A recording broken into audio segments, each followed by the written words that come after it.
Yes.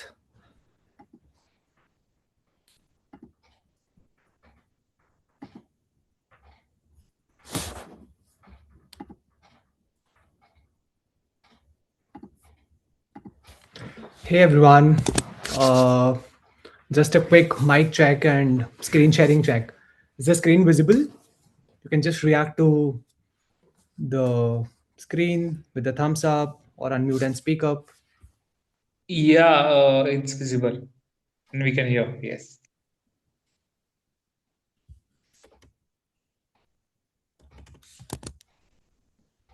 Awesome. Thank you everyone. We will quickly start in next 1 minute. Right. By the time we start, just a couple of thumb rules for this discussion, right? This is not like a one-way session. This is more of a discussion. So just come with an open mind, contribute, ask as silly any question can be, right? Because this is your opportunity to ask any damn thing that is coming in your mind. I assume most of you are just about to start your preparing your preparation for GDPI, right? Hence, this session is super important. Have a pen and paper so that you can take down notes, right, which you can even use after this session. I'm sure this recording will be shared by the Cracku team afterwards as well. Okay, before we start, can I just get to know how many of you are going to appear for GDPI body for the very first time? How many are repeaters? Some sense of your percentile or maybe expected calls, right? So that we can have a judgment of the audience and can accordingly tailor the entire session. It's going to be a very informative, very to the point, very productive session for you guys. So that is something that I can vouch for. That the next 60 minutes is going to be the most productive for your entire day.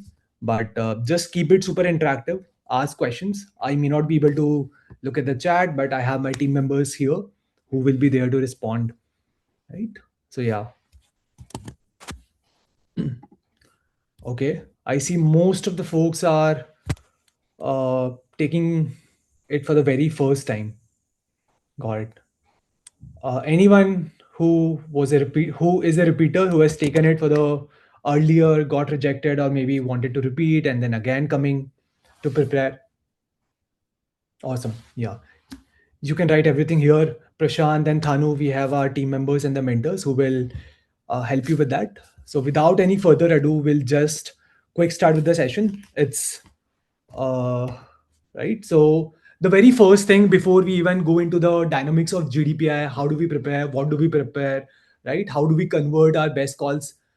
First thing, right? First of all, congratulations to everyone. I'm sure all of you who are in this session have already conquered the first leg of your B school journey, which is the cat percentile thing. Cat race is now done, and you all are here because you have received some good percentile and are expecting some calls, right? So first of all, a shout out to all of you. You have really worked hard for next what, maybe for the last 3, 6, or maybe 12 months with whatever coaching you were a part of, and hence this moment is yours, right? But having said that, just a disclaimer, right? Let go of our percentile ego before we go into the dynamics of GDPI. Whatever percentile you've achieved, whether it's say 70 or 80 or 90 or 92 or maybe say 99.99, the percentile game is now over. Once you receive a call, once you're preparing for GDPI, right, then percentile doesn't hold any weightage. Overall, there is a composite score that gets calculated where GDPI holds the maximum weightages. In the past 10 years of experience of mentoring different students, thousands of students across streams, across background, across percentilers, we've seen someone with 100 percentiler settling in not so tier one college for him. So settling for maybe I'm Indore, I'm Shillong, right? Typically, we would expect any 99.99, 100 percentile, gem, good academic background from IIT to be settling into IIM, but that is not the case. So hence the percentile game is now over, right? Let's just get done with it. Let's not crib if a percentile is low, and let's also not be overconfident if we ended up scoring a very good percentile, at least for the next 4 to 6 months whenever you're going to prepare about GDPI, right? Because whatever you have been tested on so far is a very different skill than what you're going to be tested on. So far it's only your intellectual ability to nail the quantitative aspect of the preparation, right? So typically a good manager or a good leader needs two skills. One is number crunching, data analysis, interpretation skills, right, which is your, like, quantitative part, DILR, QA, VRC. How well do you comprehend things? Second is how well do you communicate things, right, which is the next leg of the journey. How well are you informed?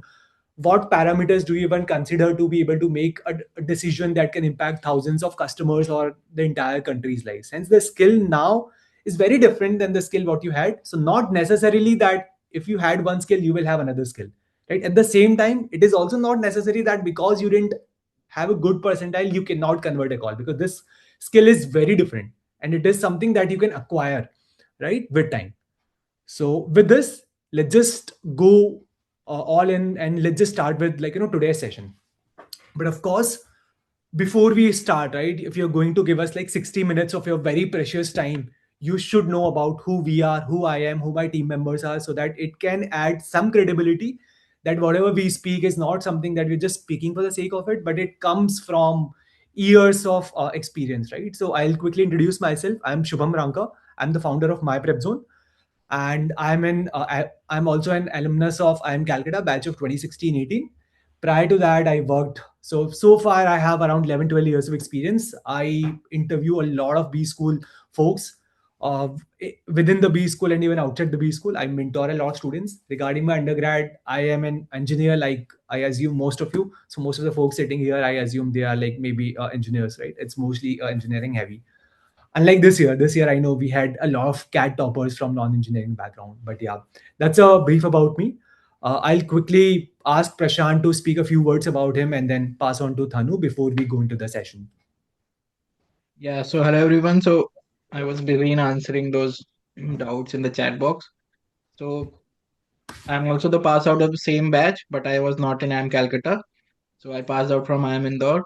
So as you know that IIM Indore used to be very acad heavy B school, but this year they have changed their criteria. So their 10th weightage is now reduced. Only the thing is the 12th weightage is increased from 20 to 25%. So now every calculation has to be changed. So people who used to think that even after getting 100 percentile, I'm not going to get Indore call. So Indore is in your range right now.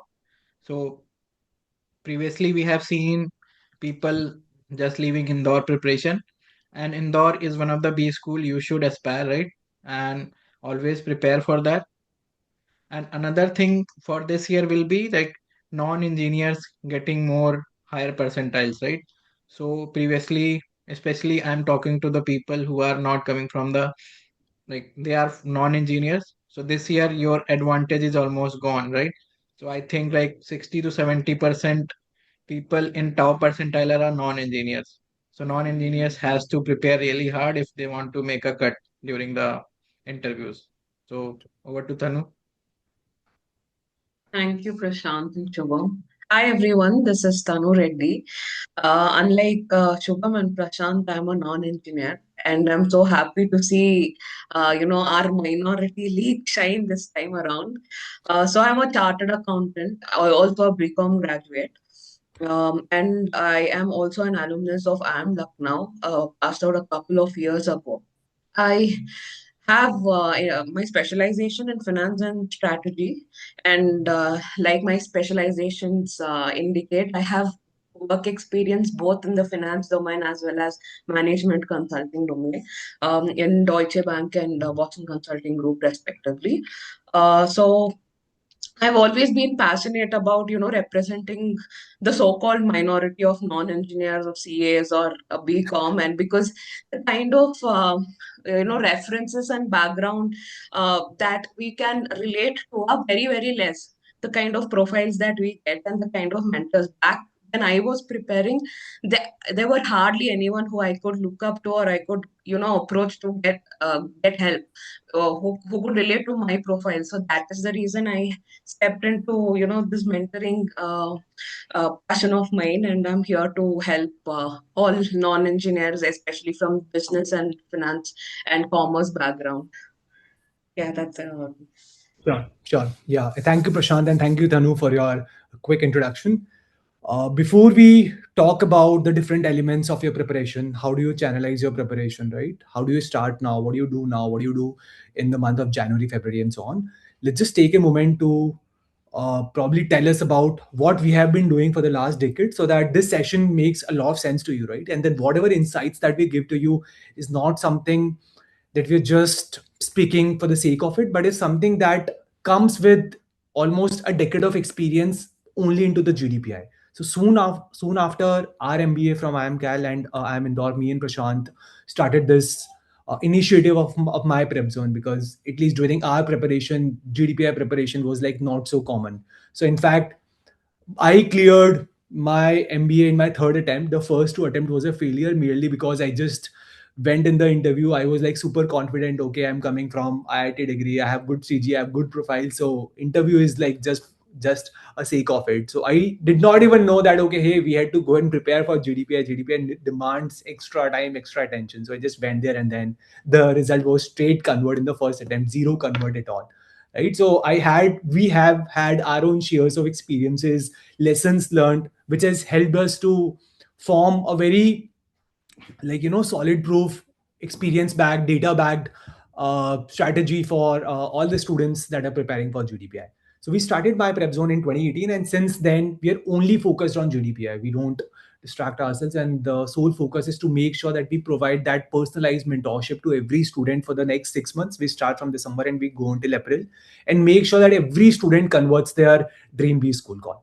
And because of this, the journey that we have had so far, we have mentored around 200 students in total over last decade. So typically we run in very small batches because the whole intent is level of personalization, and our conversion rate is has been very consistent, right? So these are the facts that helps you build credibility, and which will help you relate your story to us and be able to get seriousness into the session and insights that we'll share, right?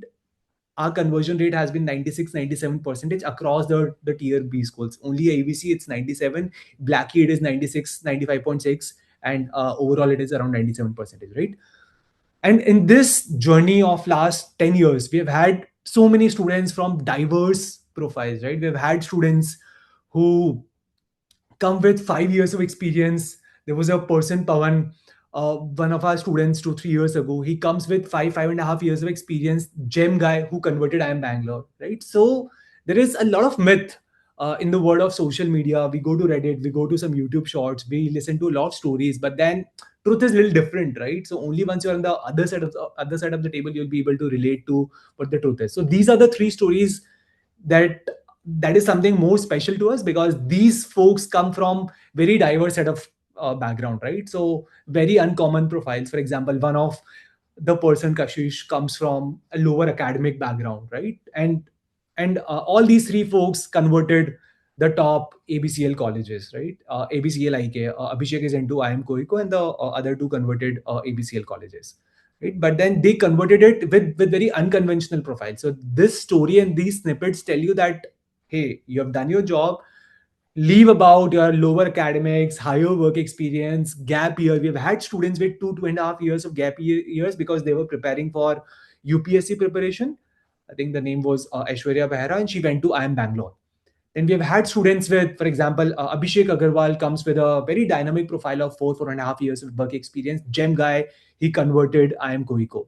Dhruv was again one of our students who was at a very lower leg of the percentile to sort of receive a call, but then he eventually converted IIM Lucknow. Right. So this is the point that we just wanted to put forward before we go into the session, because that year needs to be cleared up from your mind that hey, my profile is not so good. I have gap year. I have higher years of work experience. Should I do now? Will I even convert even if I put my 100% energy?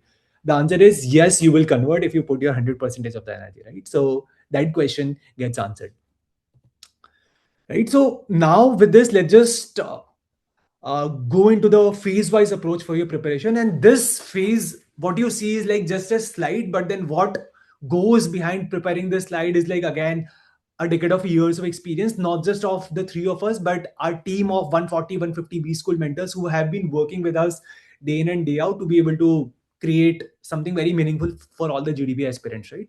So your entire preparation starts here.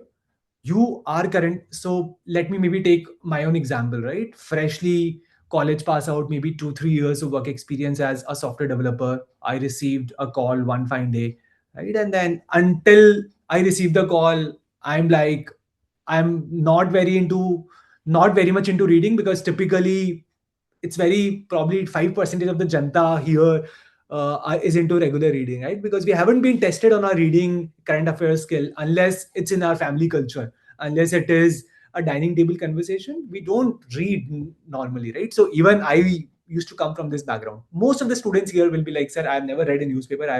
I might have only read like Aeon articles for the sake of VRC, but then I'm like very poor into current affairs. So yes, that is the start. Like that is the state where 99% of the students even start from, right? It is absolutely fine if you are very clueless about current affairs, if you have no clue about your graduation, you have been a very introvert person. I myself was like a very very introvert person.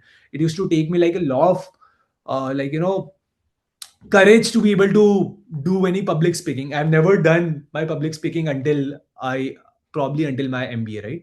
So, but then the reason why I'm telling you all of this is because this is like very common. Most of the students who will end up converting their calls will belong to this. But then what really makes a lot of difference is how they utilize the next 3 4 months versus how do you utilize the same.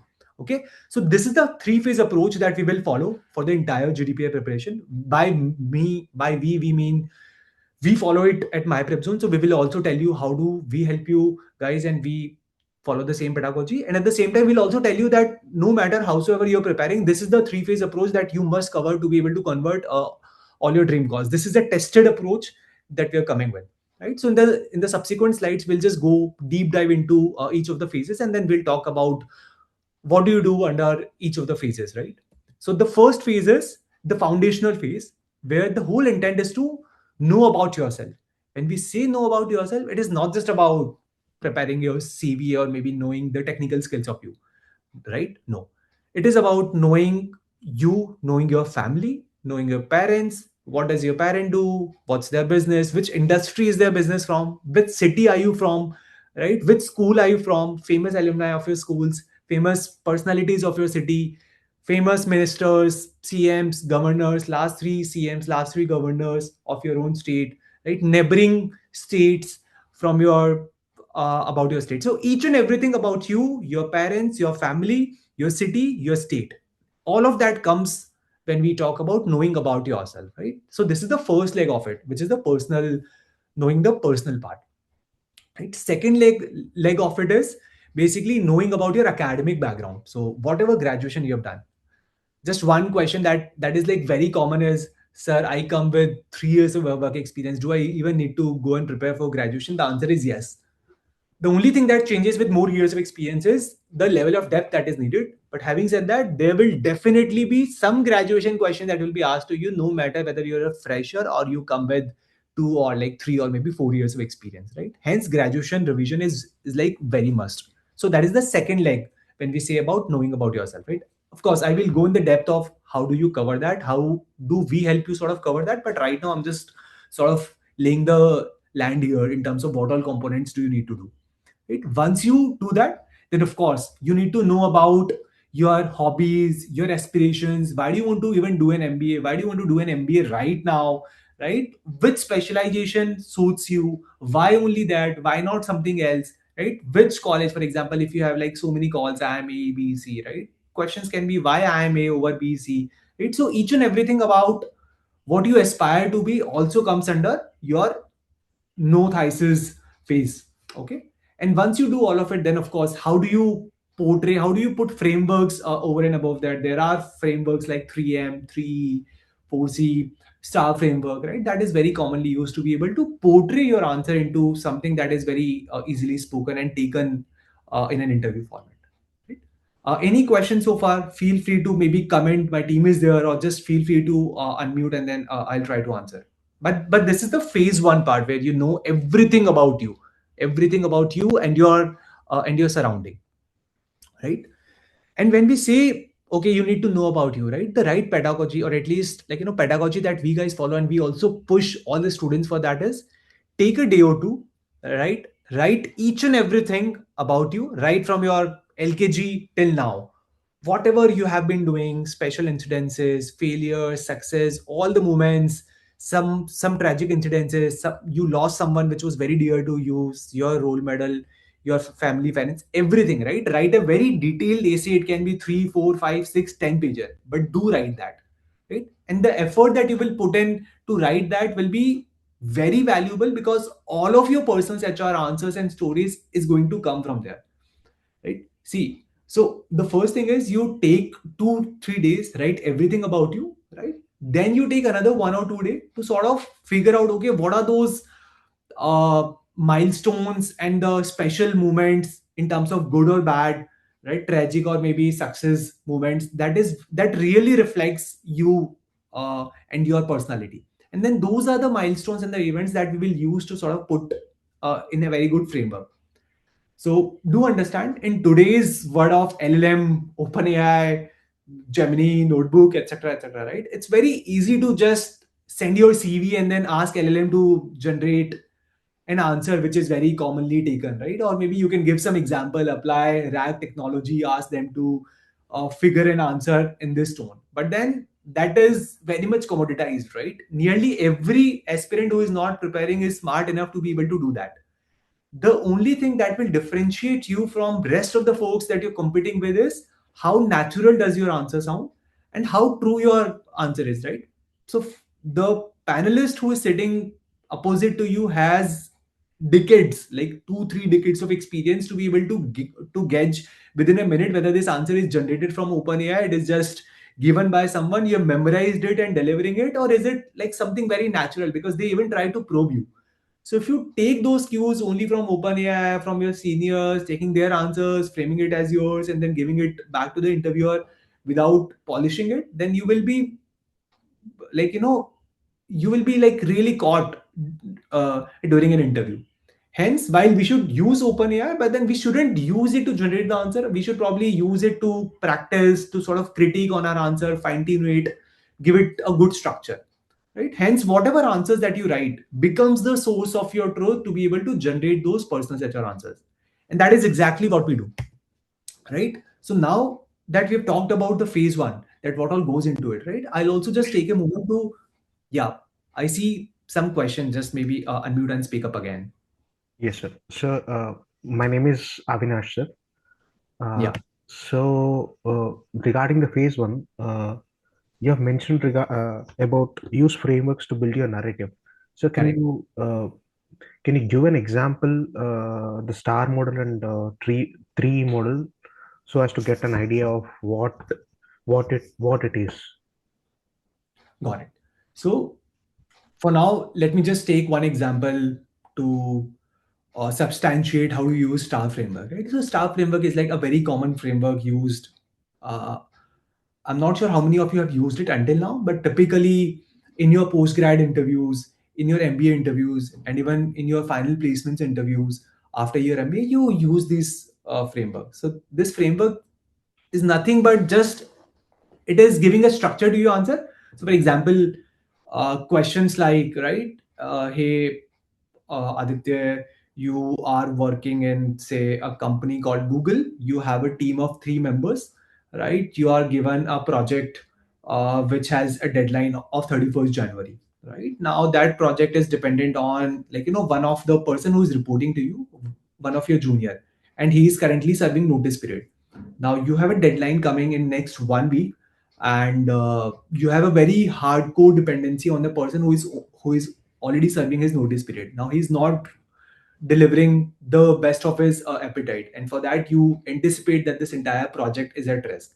So how do you go about handle such situations, right? This is just one situational example that I'm putting forward, right? So questions like this, where they ask you to talk more around your experiences, some situational handling, you essentially have a story from your personals, 4, 5, 6 pages that you've written, right? Now what you'll do is you'll just put those stories in this framework, where the first part is you essentially talk about the situation.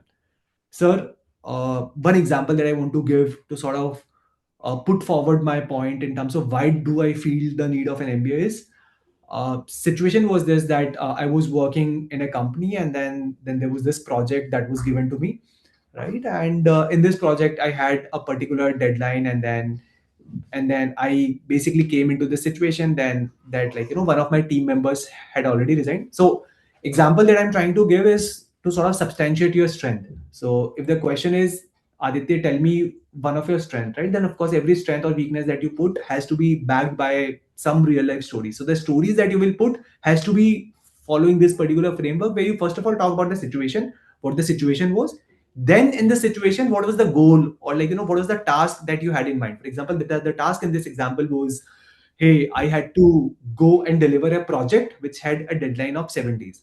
Now the action that you have taken to be able to sort of deliver that, right, which can be, I spoke to this person one on one, I tried to understand his concern, and then when I was having a word with him, he actually spoke his heart out, and he was like, sir, I'm already into the notice period, I am not feeling very confident, and I have my own personal things going on, which is why I'm not able to contribute to the best of my knowledge, which is why I'm not doing that, right? So now the action here that you will say is, sir, I had a one-on-one discussion with, like, one of my juniors, and in that discussion he told his problem, I sort of acknowledged that problem, and then I also tried to explain him my side of the stories. So while having that discussion, we try to understand each other, we try to have a very amiable relation, and because of that he was able to understand the seriousness of this project, and then he stretched up for the weekend and he was able to sort of deliver it, right? So the final result is, because we spoke, we sort of understood each other's emotion, and then he was able to work on the project,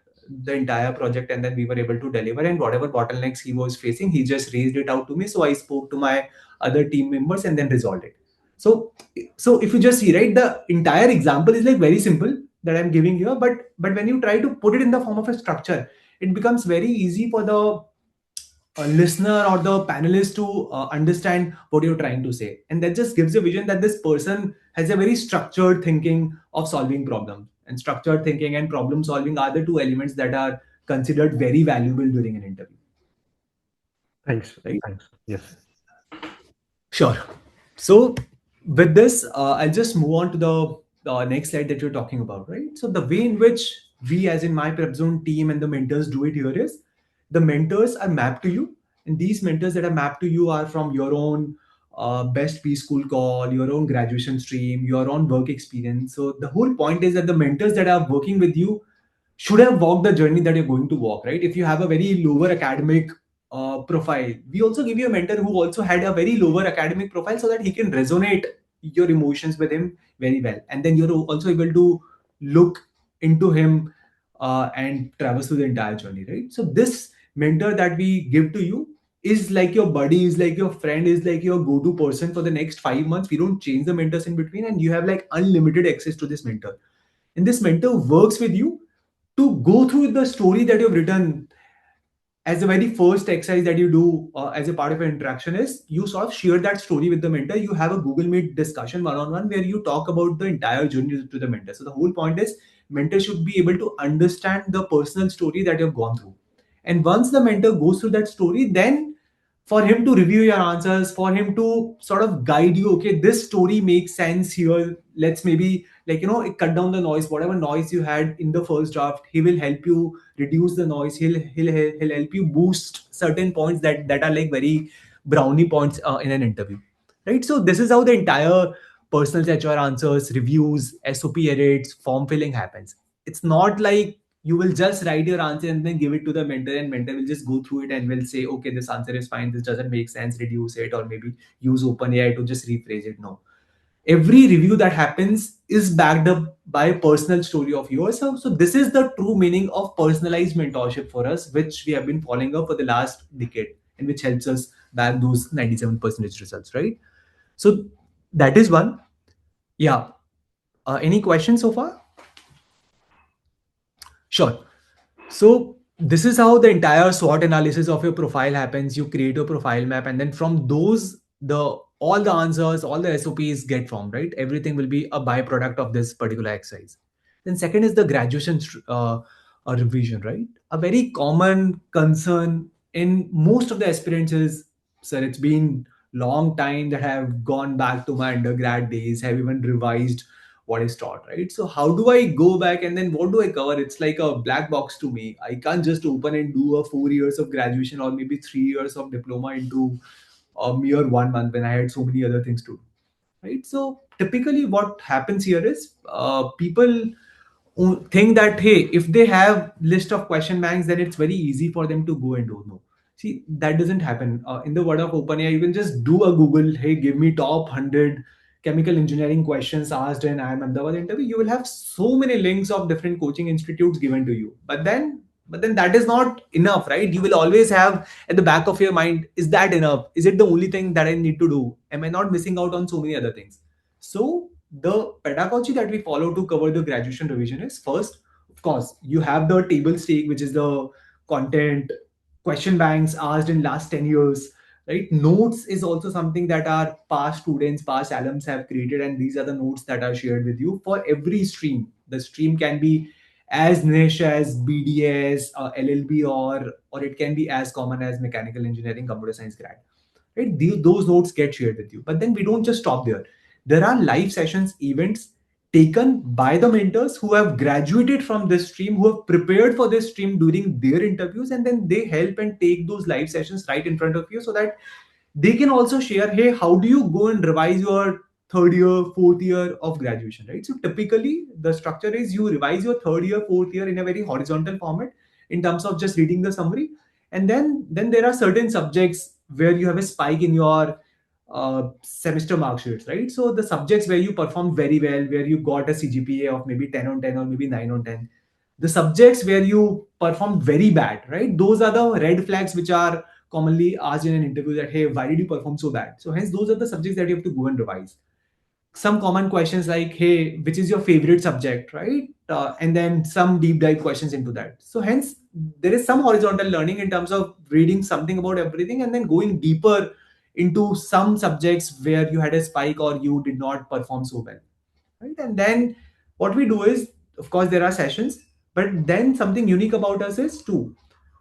First is there are these rapid fire events which we call, where there are mentors and then there are experts of these graduation streams, and then they will come and throw random questions at you, right? So when they start asking you random questions in front of a lot of people, then there comes a sense of realization in terms of seriousness of the graduation, and then you also start learning that, reading hundreds of questions is one thing, but then being able to reproduce answers of those questions in a forum into a community is a different thing, right? So you start developing that skill in terms of how do you answer your question, whether whatever you have been learning, is it really making sense? And then the mentor don't just ask question, they also tell you that, hey, this is how you try to answer it, so that you essentially get a sense, hey, how do you have to go and prepare, cover, to what depth do you have to go and cover different graduation streams, right? That is how the entire graduation thing is done. And third is the personals HR question banks, which is a list of around 70, 75 odd questions. There is no question that comes outside this, right? So we'll also share some free public resources for you to go through. But then these question banks is something that is more of a table stake, where which you get everywhere, right? Which is a list of questions that you have to go and prepare. Again, the recipe to master this is, again, those personals HR stories, those 5-6 pages stories that you've worked with the mentors to sort of curate milestones and then plug it into these question banks, right? So that is how the entire pedagogy of personal HR foundational gets done. So with this, let's move on to the next phase, right? So now that you have known about yourself, the next thing, the big thing for you to work upon is knowing about the world. So when we say knowing about the world, it is divided into three parts, right? First is know about India, know about your country, know about the world. And the best thing to do that is, of course, read newspapers daily, read editorials. There are the Hindu analysis, the Mint video sessions that are covered daily, right? So that is, of course, something that you have to go and study.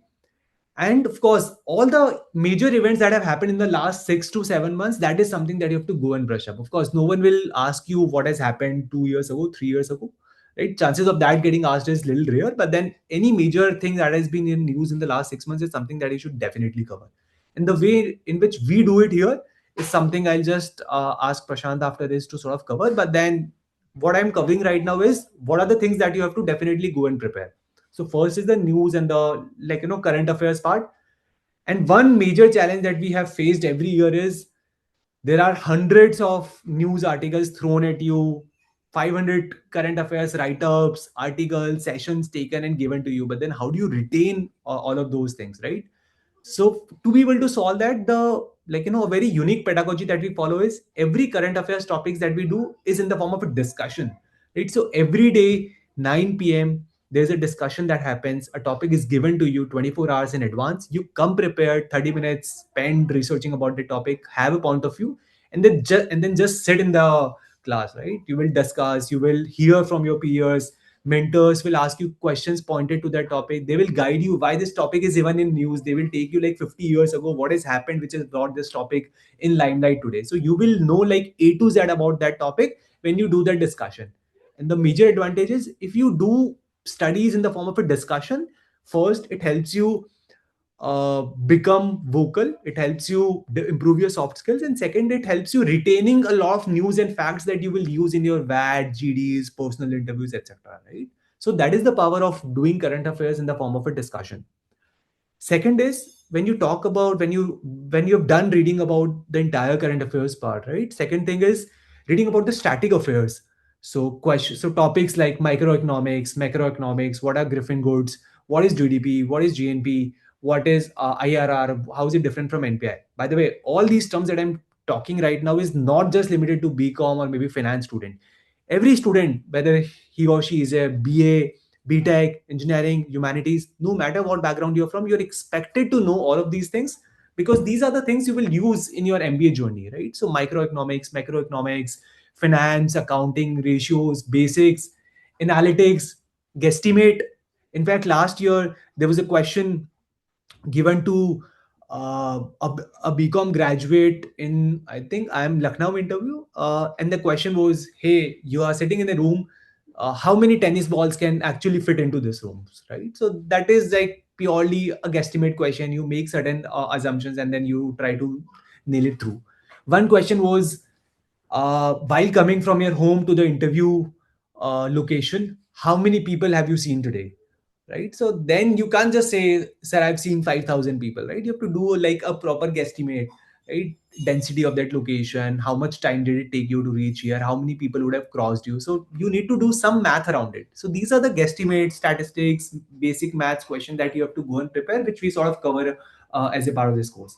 But the point is, these are the things that you must know and you should brush up, right? Now that you have covered some basic high level about economics, finance, polity, history of India, Mahabharata, Ramayana, rivers, oceans, right? Then the next thing is whatever interview that you're applying to. For example, if you're applying for Shillong or maybe Ahmedabad or Bangalore, you need to know about that city, you need to know about that state, CMs, governors, GDP, contribution of that particular state, sex ratio, everything about that state, city, major personalities is something that is commonly asked, right?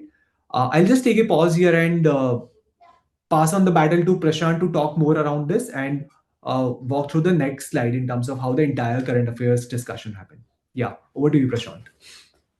Okay. So thanks, Shubham. So I can see some of the doubts coming that how much important is to know about yourself, right? So how many of you are from Bangalore? Anyone from Bangalore here? Yeah, I'm from Bangalore. So do you know this Batavia Heritage Building that is built there? So I'm sorry, can you come I'll tell you the again? yeah, Can you come again? Which building? Batavia BATAVIA Heritage Building that is there in the Bangalore. So No, I'm not familiar with that. so that was the first question one of my mentee was asked last year when she was appearing for the Bangalore interview. And I'll tell you why this question was asked because she was living in that society and in her address that building name was mentioned, right? And if you go back and just look for this building name, you will find that that was the ship that has drawn, I think, in 1600 somewhere in near Australia, blah blah blah. So there was a whole lot of story behind that. And luckily or unluckily, she was aware of that story, right? So for person who is living in Gurgaon, that is GK, right? For the people but who are living in Bangalore or who are living in that society, it's their they are, if they don't know about that building name, origin, history, then it's become very difficult, right? Even I have seen people, their parents are working in some government organization and they are just asked about that organization. They were not even asked a simple single question about themselves, right? So they started the interview that what do you know about the NPCI? So I know this lady, she did her MBA from IFT, but the first question that says that what do you know about the NPCI? Because her father was working there, right? So, like this, you can be asked anything and everything about your profile, but how will you know what all things to prepare, right? So, the most important thing will be about you and the awareness about yourself. So, it should be coming out. So, if you don't know about yourself, how will you know about the others, right? So, if you just read the word, right? Shubham Ranka is written on your screen. So, if you ask him, he would have prepared how the Ranka surname was made, right? So for the first 2 years, he was not able to convert. I'm sure that he was asked some question about his community or blah blah blah. So maybe you'll be curious that how the surname came, right? Or anything can be asked from there. But the another side of the story is that the awareness about the word. So how will you do that? So here you will find that people will say read editorials, read everything around you, blah blah blah. But Yeah. without building the story you will not going to remember the facts. So if I ask you how what is the GDP number of India, so you can easily tell me that it's about 3 billion 4 or 3 trillion 4 trillion whatever it is. But when it comes to that, what is the contribution of the defense, right, in that GDP, right? So there you will going to fumble.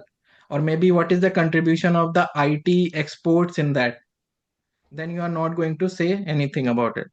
So these things you need to know, because I'm not saying that you should know all sectors that are there in India. You can just know the 5 sectors that are the top 5 contributors to the economy.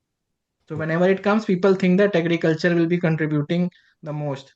But the real figures are agriculture contributes just 12 to 15% in the economy, and 40 to 45% of your population is just dependent on that small 12 to 15% of contribution to the economy. So if you are making these statements, if you are writing these statements in your VAT, right, then you are going to get the highest marks in your VAT. So even you, me, everywhere in the on the on this earth, right, everyone is just attracted towards numbers. If you are just able to get the ball figures also, I'm not saying you should give the exact figure that are coming there. You can just tell the ballpark figure, then you will be good for you. In the polity, finance basics, micro, macro, if you know, then you can going to nail any of the VAT or any of the your PI process. So any guesses? So I can see people here. I think most of the people are above 95%, or even I have seen some of them 99.9%. So what will be the weightage of your VAT plus PI in Ahmedabad if Ahmedabad is the place you want to be in? So what will be the complete weightage of VAT and PI? Any one of you or any other B school in Blackies, especially Bangalore, Lucknow, or Calcutta? What will be the weightage of your VAT plus PI? 50%. Yes. So, I think the minimum of PI weightage is, I think, is given in Cozy Code. That is just 35%. Just 35%. I'm saying that is the minimum, right? And if you go to Ahmedabad, it's just 50% of PI weightage and 10% to your VAT. So the day you are going to appear for the process, that day your 60% of the thing will be decided on that day. 15% is your profile, so 75% is just in your hand. So 15% you can't change, right? Because that is your 10 12th, what you done in engineering or non-engineer, what type of percentage you have. plus 60% on the same day, right? If you are going to write good AWT plus your PI is good, then you are going to clear the Ahmedabad. If you are not going to write good AWT plus your PI is not good, then you are not going to get admit. Plus, if you write your AWT, do you really think that is not, they are not going to read your AWT? So the professor sitting inside the room may ask some of the, like, ask the staff that just give me the few of the AWT, I want to just read it. So sometimes your whole interview is going to be dependent on your what you have written in your AWT. Yeah. If you go to Bangalore, Calcutta, anywhere, you'll find that it will be ranging above 50% PI plus VAT. Only in Ahmedabad you'll find AWT. At other places, you'll be VAT plus PI. In Indore, we don't have VAT, but other places do. You need to write VAT also. So we can move. So, so for the people who are still struggling that from where to prepare, so this year we have already completed all these things, right? So for all the enrolled students, we have done this. So if you are thinking to enroll now, we can give you the recording, even we can discuss, revise it later. But for the people who are not even going to enroll us, just take it as a notes, right? India's AI and employment, right? Everywhere you will be saying the one buzzword, that is AI, right? Even one of my neighbors bought one washing machine that even there it is written AI enabled washing machine, right? So I don't know what AI will do there, but yeah, they are going to do AI in the washing machine also, right? So everywhere you are going to hear this word AI, and every second word this year will have some flavor of AI this year, and even that flavor is not there. The good VAT writers or the good participant who are going to clear the interview this year, they are going to bring the AI angle. So somehow AI needs to be there. So the main tension or the main question that you are going to see here, that even so much of innovation is happening in AI space or the latest technology space, how will you manage the job displacement, right? Because whenever we think the jobs, AI will going to replace lot of jobs. Even few of the areas I can tell you where in the department there will be no one working in that. So ad copies previously used to be checked by few people. Now there is only one person who just take the ad copies and just put in the AI, and AI will give what are the grammatical mistakes or some minor changes here and there, and it will be there. But how you will be asked the question? So how you are going to maintain the balance of between the economic growth and also keeping the job at the same time? Then if we are seeing one of the discussions during the Diwali even in October, everywhere the same discussion was there, GST 2.0 reforms. So we thought that our cars will become cheaper, our goods will become cheaper, but do you really think that is happening on the ground? So even today I went to buy some shoes for my father, and I can see last year he bought it for 1200. Now the same shoes is for 1600, and at the shop it was written after GST reduction. So where that GST reduction is going, you don't know. But this is the thing that is for you as a consumer, right? But MSMEs, so the main problem in the economy is we have the larger organizations like Reliance working, or we have the very small firms which are operating with 2 or 3 people. So if you want to grow India to the like 10 trillion economy or 8 trillion economy from here, MSMEs, right? MSME full form is your micro small Medium. enterprises. Yeah. So if those MSMEs needs to be uh, encouraged, right? So for them, GST plays very important role. So how we are going to give them the good platform with the help of GST? Then again, there was a lot of discussion that if you are going to cut the GST on different things, how you are going to make the deficit that you are getting after those deductions. So GST 2.0 is going to be asked in different ways. So whichever industry, if you have a some work experience, you can be asked, right? So if you are working in IT, that how GST reforms is going to work in your industry, or maybe if you are working in some other industry, so for your industry, how GST reforms are going to be there. If you are able to give it like very straightforward, simple answer, then you are going to get good marks in your VAT or PI. Then again, ethics of business downsizing. So this topic was related to AI mostly, but we are seeing Amazon firing so many people, TCS firing so many people. So downsizing means that firing news is everywhere. Even few of us were lost their job because of this firing in last 1.5 year. So then we need to understand how we are going to maintain the balance between ethical and your social responsibilities. Because when it comes to your ethical things, right? So at the same time, you need to make sure that your shareholders are also getting some benefits, also getting some profits. On the another side, you have the families of those employees where they need to feed their stomach, right? If they don't get the salaries on time, if they are getting fired, that how you are going to maintain that.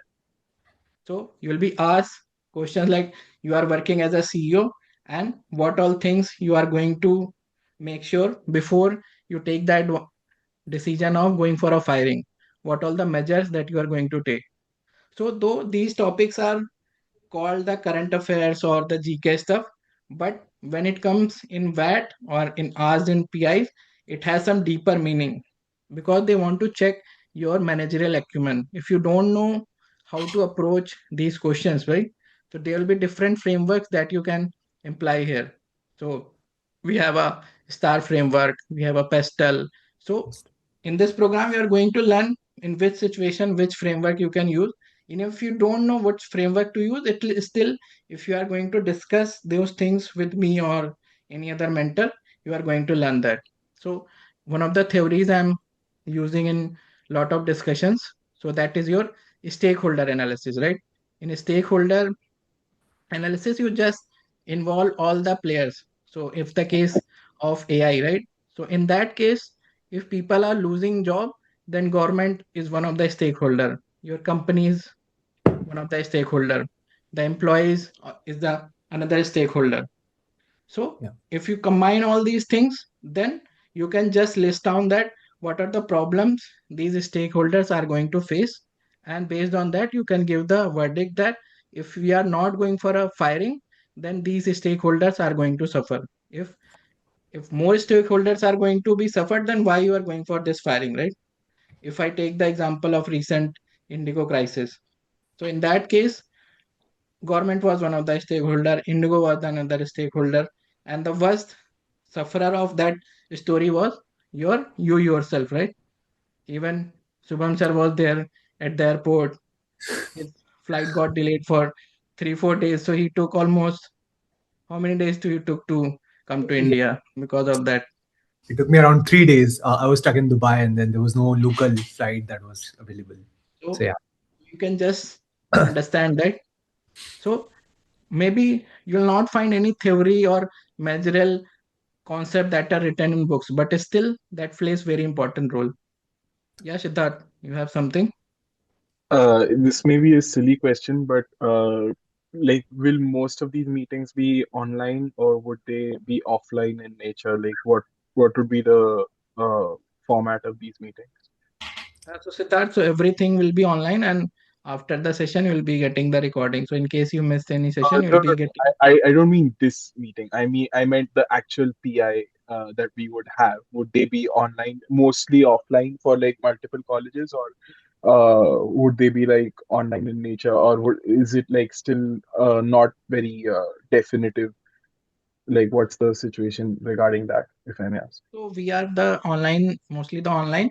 But in case if you say that I just want to take one offline interview, so if any of our mentor is available in that city, you need to travel to that location and you can take your offline interview. Even I have taken 2 to 3 offline interviews. I think he's asking about the actual B school interviews, right, Yes, Siddharth? yes, Yeah. yes, exactly. Yeah. So actual is like 90% are offline now. So they have removed online stuff now. So mostly they will be going for a offline interviews. Yeah. I see. So, and all of these like would be probably in the first 2 months of 2026, like, or would we still have a bit more time to prepare? Like, is it possible See, that there'll Siddharth, so I can't promise you on that. So last year, I am Lucknow interview started on 19th of January, and my mentees on 19th of January converted. And people who got the dates of April, they fumbled in one or two questions. So I can't promise on that. Ahmedabad, I most probably start from 1st or 2nd Feb Yeah. So okay? the answer to Thank you so your on the much. question same is like, dates, like after 10th anywhere, of Feb, because they have SOP. yeah. So anywhere from January third week till April is the span. Now it's on your Yeah, luck. When do you get the slot? Got it. Thank you very much. Sure. yeah, Bani. Cool. Let's move on. And Bani, I think Bani has raised her hand. okay. Yeah. Go on, Banu. Hello, hi. Actually, I wanted to ask a similar question asked in the chat once. Bani, Like, are you for speaking? the crack, can you hear me? Yeah, yeah. I can hear you. Go on. Yeah. I wanted to ask a similar question asked in the chat regarding the Cracku's. Like they said, they'll be providing GDPI for the students who are Correct. already enrolled with them. So, is it the same course completely covered, or is it something different? Same. So I wanted to cover that towards the end, but just to answer to your question, Cracku and My PrepZone are in collaboration. We have worked together for this entire curriculum for the last 6 months. The entire tech platform that you will see is powered by Cracku. All the content is hosted on Cracku website, and the course is exactly same. Okay, so we'll be receiving the access by January directly. We don't have to do anything from our side then. No, the Cracku students will also have to go and enroll for the GDPI program. They can do that from Cracku website, right? Within Cracku, you will see under courses there's a GDPI, but then you will still have to go and enroll for the program. And once you do that, then you will get the access. No, It's no, not I meant they were saying that anyone who has 95 plus percentile in CAT will be having access to GDPI starter kit. So, will that one I'm referring to actually. okay. Got it. So no, I think those starter kits are different. Those are basically the content compilation done by the Cracku team. This program Okay, that Cracku is hosting in partnership with us is a different thing for which all the Cracku students will also have to enroll. okay, okay, got it. Yeah. Thanks. Sure. And Prashant, maybe by the end of the discussion, let's just share some of the top 10, 15 current affairs topics that you think is like super important for this year so that at least the folks who are attending here will have something to go back, research about, and then they Yeah, can yeah. prep, right? I'll Sure. post in the chat so you can take from here. Sure. Yeah. And thank you, Prashant. So we have covered the two phases. First phase was again to know about yourself, everything in and around you. Second phase was more around knowing about the world, knowing around the current affairs, the static GK, economics, finance, polity, right? Now the third and the most crucial phase, again, you can consider this like the mocks that you guys would have taken for CAT, right? It is essentially how do you strengthen your performance, whatever you have done so far. How do you go and do a reality check on that? How do you improve? How do you have the entire feedback cycle baked into your preparation, right? So here again, it's divided into two major components. The first is whatever preparation you are doing here, right? Unlike CAT, you need constant feedback. Whatever you're doing, you also need to start speaking that out, seeking feedback time to time, right? Not waiting for only the mock interviews, not waiting till your actual interviews to get feedback. But then, whatever you're doing, you have to start developing your own point of view, start developing a way to be able to speak out. Knowing everything is one thing, but to be able to sort of concise everything into 1 minute, to be able to speak the same language into something that is very easily comprehensible by the other person is a very different thing, right? So hence whatever you do has to be spoken out, has to be received feedback from maybe peers, students, peer group, mentors, coaching institutes, whatever, right? But then that needs to happen. So that's the first part in which your entire performance keeps on getting strengthened. Now, second, once you start doing that, then comes the mock interview. Like, of course, whatever you have prepared, how do you know whether your answers are correct? How do you put yourself into that 30, 40, 60 minutes mock interview slot where there is a panelist and then they'll ask you questions and then you feel that goosebumps of appearing into an actual interview, right? So, for that to happen, you need to take minimum 5 to 6 mock interviews is what we recommend to like every aspirant. Of course it can go maximum till 10, 15, 20, whatever you can, but typically the minimum recommendation is at least 5 to 6 mock interviews you must take with mentors, right? And this is about the mock interview part. Then of course regarding the VAT part, the way in which we do it here, right? We essentially give you a topic on the portal. The topic so it's similar to ZAT essays, right? The topic gets given to you. You have a countdown window of 15-20 minutes. You are given 15-20 minutes to think about the topic, write about it, and then submit it. And after you submit it, then it comes to the mentor for the feedback. Mentor reviews it subjectively as well as objectively. They give you a score on 4 different parameters that are considered for VAT, and then you essentially get a score out of 10. We don't just stop there. The mentor also write on the very same topic himself, and then we also give you a write-up written by the mentor on the very same topic so that you have something to benchmark against. Right? There are around 3, 4, 5 VATs which are proctored, and then there are around 10, 15 further VATs that are given to you along with the write-ups that you go and do a benchmarking around. Right? Besides this, there are certain events that we conduct in the form of current affairs, rapid fire events, where there are questions given to you. You start thinking on the fly and then you start answering. So all those minute events and the work that you do for every class, for every event adds up to your writing skill, right? And then whatever current affairs discussion you have been doing also helps you in the first leg of the journey, which is to be able to develop your point of view, to be able to speak very vocally. Hence every discussion, no matter whether you know about the topic or not, but then you have to be, even if you don't have a very good language, right? You should be able to at least speak out. Maybe it will take you 1, 2, 3, 4, 10 field attempts, but at least in the 11th attempt that you start speaking, you will start developing some point of view. You will start developing some framework to be able to speak, right? Hence that needs to happen right from the day zero when you're preparing whatever current affairs discussion you're doing wherever, right? Form a group of like-minded folks, have some mentors who moderate you, right? Discuss it with them, do it regularly so that you keep on getting feedback. That is super important. This reminds me of, like, one of the stories of our mentees from 2024, I guess.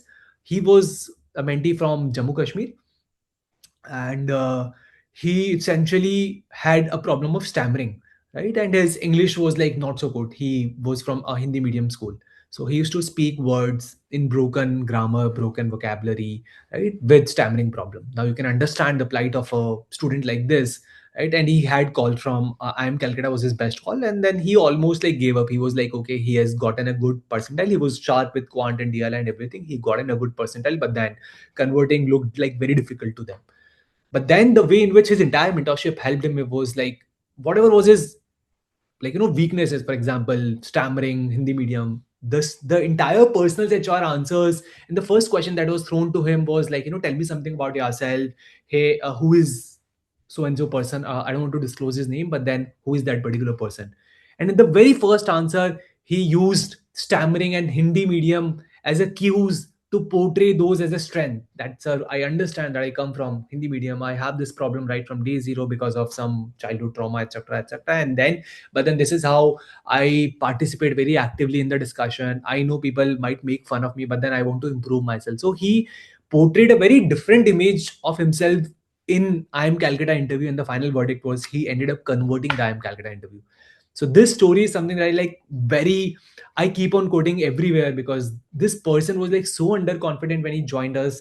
But then the whole point was, how do you turn all your weaknesses into your strength? And then all of that will only happen when you have been constantly participating into group discussions, and then you start speaking about it. You start making a fool out of yourself, right? And that only happens when you go away from that fear of, hey, the so and so people will think so and so about me, right? That judgment has to be gone away right from the day zero when you're preparing.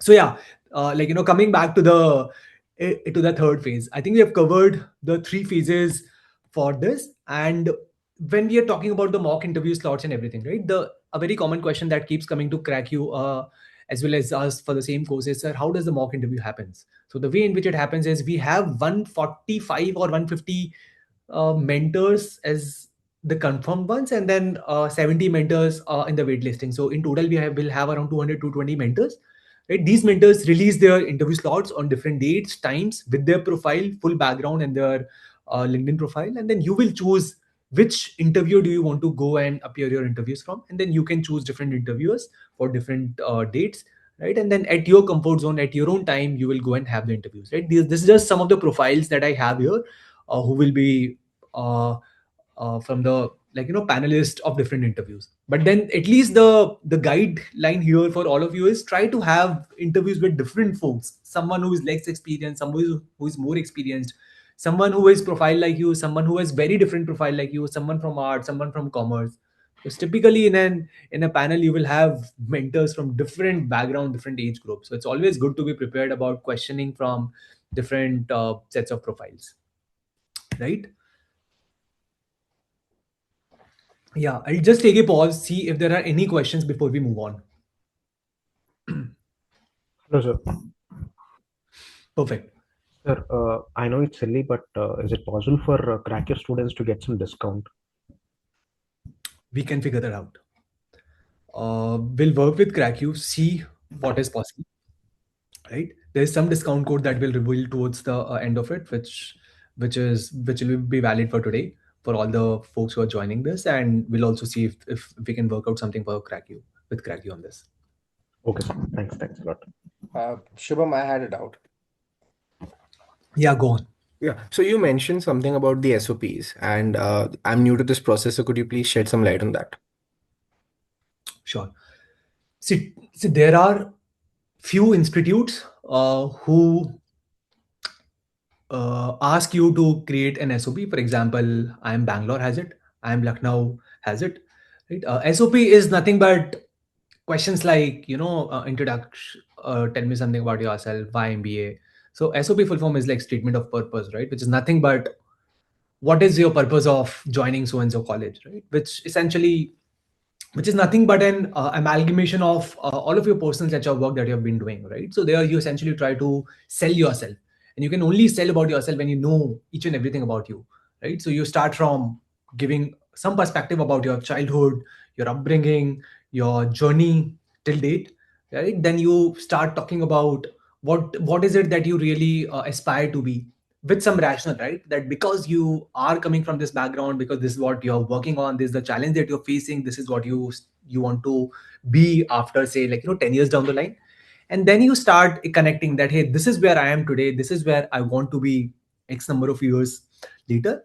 And to be able to reach from here to there is why I feel MBA will add a lot of value, right? So you start portraying MBA as the need for you and not like the end goal or the dream that, hey, I just want to go and do the MBA for the sake of whatever reasons, right? But MBA is the need which will help me reach from here till Y.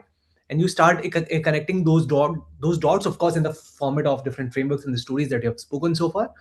And then once you do that, then the last paragraph is about why this particular college, right? For example, why I am Bangalore in particular. So it has that framework where you talk about yourself, why MBA, why this particular college, and then you take cues from your strength that makes you a very strong candidate to pursue a particular MBA. What will you contribute to the campus, right? Why should the campus take you? All of those answers go into your SOP. Typically it's like a one pager word document format answer that you submit to B schools.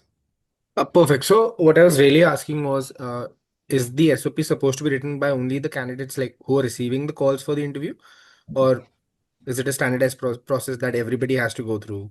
No. It is specific to different B schools, right? But nearly all the B schools open forms that you have to go and submit, while some B schools have dedicated SOP to it. However, in most of the forms, you will have questions like introduce yourself, strength, weakness, YMB, right? So whatever personal HR questions work that you do, you will put into that format. But the proper proctored SOP format is something that is only needed by few B schools, not everything, not everyone. And they send us a separate notification, or is there a fixed timeline for this? They will send you, so along with the calls, when you get the dates, right, there is a timeline in which you have to go and submit the SOP. Prashant, maybe if you want to talk more around the specifics of different B schools that has SOP, you can add here. So now, previously, Bangalore used to ask for you for the SOP. Now, Lucknow is asking you the SOP. Indore is asking you the SOP. Then your Lucknow is asking for the SOP. But in Indore and Lucknow, we haven't seen much of a SOP based interviews. But in Bangalore, almost 99% of interviews are going to be your SOP based. But in different panels at Lucknow or Indore is also asking for SOP, and they grill you, or they will going to ask a lot of questions on that. But sometimes you are not directly asked to write SOP. You will be asked, like, just take the example of SPJMR right now.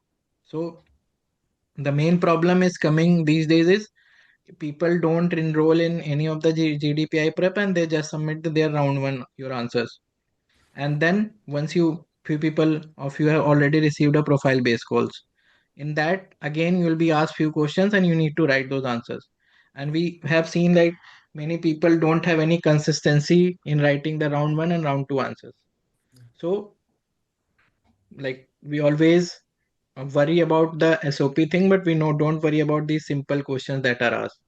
So for the people who have already received your SPJMR profile based calls, make sure that you submit your answer after get it checked by any of your mentor. You enroll with us or not, that is perfectly fine. But get it checked by any of your the mentor, or maybe who has been to that process. Yeah. Now coming to the SOP thing. So Bangalore will send you the mail where SOP, in that SOP they will give you one or two liner of the structure of that SOP. And then I think in next after that 10, 15 or 20 days you need to submit that SOP, and then you will be getting the final Got it. interview date after that date is over. Lucknow and Indore, maybe you just write that SOP, keep with you when you go, and that day you just submit your other document side by side your SOP. So SOP is very important across B schools now. And even if you're not getting any Bangalore call, Lucknow call, Indore call, even then I'll suggest you write your SOP, because SOP will help you in lot of other answers also, because that is the only way to know yourself. Clear?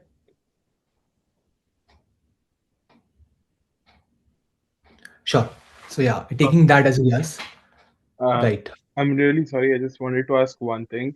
I believe I asked this in the chat, but like realistically speaking, in the next couple of months, what can we expect to be like 100% ready for? Like if we say enroll in your course, uh, and we want to like we are going to get start getting interviews, say from Feb. In an ideal scenario, we get it the second week of Feb. What can we expect to be prepared enough for if like the until that time?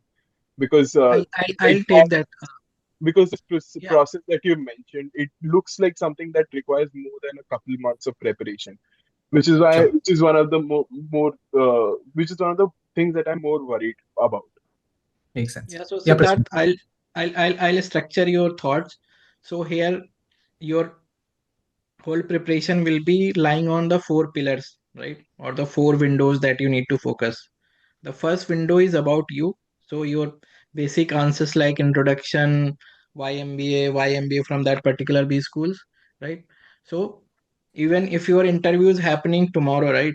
So don't go in that interview before writing those answers or getting checked. So first part is your why, about you, about your city, about your parents, blah blah blah. Because those things you know, right? You just sit one night and you can just write those answers. The main thing is just get it checked so that there will be consistency in your answers. So sometimes in introduction they say that I want to become an entrepreneur, and when you will be asked some other question, you said that my long term is goal to become a partner in McKinsey or BCG, right? So that consistency you need to check. So that is the first pillar. The second pillar is your graduation stuff. So even people having 4 year of work experience, sorry, you need to prepare graduation stuff. Even the basics will work, but if you are even don't know the subjects of your graduation, that reflects very bad, because they will be sitting with your mark sheets of all the years, right? And mostly those subjects we have scored very less, or you have scored 100 out of 100. Even we have seen people even don't remember the subjects that are written on their mark sheets. So that is your second pillar. Third pillar is your work experience. So people who are fresher, they can just dedicate more time into your graduation prep. And the last part is your GK and current affairs prep. So suppose your interview is happening on 10th of Jan. So the first pillar and the second pillar, you like first pillar need to be well prepared. Second pillar, you can just start, at least have a basic idea of that. And as the time progresses, all these four pillars will be covered and you will be well prepared. So even if you see the transcripts of 19 Jan IIM Lucknow interview, those are on the very simpler side, I'll say, or the not very complex questions are asked. But when IIM Lucknow started their interview in March or April, 1st April, they started asking complex interviews. Even professors know you guys don't have that much time when you have getting the first day, first slot. So they ask you pretty straightforward questions, which are they expect that you should have prepared. But they also know, because now we are living in a connected social media world. So on Reddit, on Pagal Guy, on Facebook, Instagram, we know this is the theme of this year. So every year, every B school will have some different theme. So that's how they start complicating the question. Sometimes they ask you the question, sometimes from the reel. Sometimes they ask you the question that are coming from any meme also. So be ready for that situation also. So if you can do that, that will be helpful. Yeah, So thanks, Prashant, for that. I'll just shed my 2 cents over the same questions, Siddharth, that you asked, right? So I think the 4 pillars that Prashant has already today talked about is like bang on, but if you have to probably go and prioritize it, right, based on the time constraint that you will have, the way in which we'll prioritize it for you will be first will be the personal HR that is non-negotiable, right? So if you have to spend like something, if you have an interview today, if there's only one thing that probably you can go and do is the personal HR part, right? And then how much time you spend on the personal HR is a function of how much time you have in hand and how good you are already in terms of knowing about yourself, right? So these are the two factors that go into it. But personal HR is something that we are like 100% confident that your answers will be like 100% done in a format that is well accepted. So no red signals there, right? Second pillar is your current affairs part that I will prioritize that above graduation. If you have a workex, I will prioritize. I would want you to focus more on the current affairs and the static affairs part. If you are a fresher, I would want you to focus more on the graduation part. Depending on your profile, again it changes. But the current affairs, again, within a month's time, we are like you will not be like 100 on 100, but then you will at least be like, yeah, 85 90, right? Because whatever are the top six, like top events of the last 6 months will be in news every day. So even if you start reading 1 hour news every day, and if you just participate in that 1 hour discussion every day, your current affairs will be taken care of, right? So all you need is like around 1.5 hour daily you have to book for your current affairs. And if you do it like consistently over next 30 days, you will be in a reasonable position to be able to speak about any topic that is in news, that is super hot, and you will have certain point of views. You will be able to retain things, right? So hence my confidence on that is again 80 85 90% if you have your interview as early as maybe February first week or so. Graduation, again, you need like nearly a week's dedicated time to be able to consume all the content. Again, depending on the time, the first priority for you it is to just go through all the question banks from last 2 3 4 years and then go backwards, right? Then go deep dive into the session, form groups, go into the favorite subject, go into other transcript, right? So depending on how much you have. But again, likelihood of that getting asked is again like not 100%, but probably 30 40%. You might be asked, you might not be asked. And depending on how much time you have in hand, you'll have to go and prioritize. And that's where this personalized mentorship sort of come in handy, right? Because this is what we are telling you is an ideal thing that everyone has to go through over the next 4 months. But based on when do you have your best call, when do you have your interview, what do you need to prioritize on is something that the personalized mentorship will take care of. So just to just one small bit of clarification. So this question bank that you're saying, so once we register for your course, we shall be getting these question banks, or like, is it part of the GDPI toolkit that we'll be receiving? Like, No. So whatever content you get from Cracku is a separate thing that is nowhere linked to us, right? oh, I This is thought something that, that Cracku is collaborating with you yeah, for for. this course. Yeah, for this course is what they are collaborating because they have been looking for some GDP exclusive partner to help with all the students. So hence we are sort of partnering with them that all the students who enroll for the GDPI batch for Cracku, we will be the sort of mentor for them. But then whatever content and the compendium that Cracku is creating is a separate thing that they are creating, right? which they would want to give to all the students, mostly about the current affairs, top questions, etc., etc. Understood. Understood. And like, so first priority is ourselves, and the second priority that you mentioned was the GK, general knowledge about like the surroundings, and then the third priority would be the our college, essentially college Exactly. subject. Okay. Yes. The fourth one will be your economics, finance, polity, history, mythology, civics, fundamental rights, duties, etc. Right? See. Oh, so like law and doesn't it come under GK? If I like, If if you put GK and current affairs together, yeah, then it sort of does. But if you bifurcate that into current affairs and like static GK and knowing about static I see. affairs, it doesn't. Understood. Understood. Thank you. Right? And again, it's not like a sequential priority that you only go to P1 when you're done with the P0s. It's like you start doing something of like everything. First, of course, you do with the P0, but then you keep on investing maybe 40% of your time into P1, 20% into P2, and maybe 10-20% into P3. But then you have to do some horizontal work across all the events. Understood. Understood. You can't be blank on anything. Yes. Sure. So this slide just talks about a synopsis of whatever we have discussed so far, right? As a part of this process, you get access to around 213 video sessions. Again, not all the video session is relevant to everyone. What is relevant to you is something that you and your mentor will work to sort of figure that out for you, right? So there'll be, and then in what order do you have to go and do something that will be given to you. At least the goal here is, and the vision that we have is, but after April, after May, you are evolved as a very different person than what you're today, right? So the way in which you talk to anyone, your friends, your girlfriends, boyfriends, your parents, or maybe some other person will speak about your entire personality. So hence, this is more of a personality development theme, and then whatever you learn here is not something that is just going to be used for your B school interview, but then people also refer to this in their summer placements, because the summer placements into a B school is also going to be evolved entirely on, like, whatever you're preparing right now. So this content is also going to be useful in your first year summer preps and your finals. Cool. So the first part is, like, like the entire content that you get in the form of live sessions, current affairs, rapid fire events. Of course, every session happens live. The major sessions that everyone should do is the budget is going to come, right? So anyone who has an interview before budget, what is your point of view on budget this year, right? So how do you explain capital expenditure, every components of budget, right? How is this year's budget going to be different than last year's budget? You need to also know about last 2 years budget, who is going to present budget, how does it happen, etc., etc., right? And then for folks who have an interview after the budget, not just what this budget is all about, but then what is your interpretation of budget? If you have to go and change two things in the budget, what those two things will be? What are the two top things that you think will bring a lot of improvements into India's GDP economy, right? So your interpretation, your comparison of budget is something that is asked to you. It's not like you will just read the components and headers of budgets and have some percentage and then you can just throw it there.